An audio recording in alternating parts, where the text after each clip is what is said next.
আল্লাহকে চেনা যাবে, আল্লাহকে চেনা যাবে।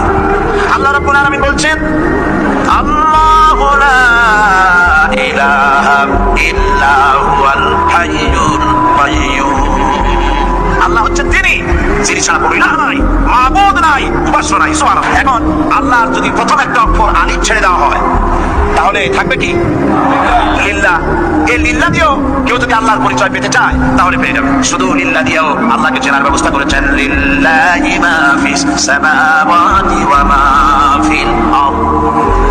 আকাশ এবং জমিনের সার্বভৌমত্বের একচ্ছত্র এই লাহু দিয়েও আল্লাহর পরিচয় পাওয়া যাবে, যাবে না? কোরআন বলছে, লাহু মাকালিদুস সামাওয়াতি ওয়াল আরদি ইউবসিতুর রিজকা লিমান ইয়াশা। লাহুর লাম ছেড়ে দেন, থাকবে কি? একটা অক্ষর। এই একটি অক্ষর দিয়ে আল্লাহ পাকে চেনা যাবে। ইন্নাহু হুয়াল গফুরুর রহিম।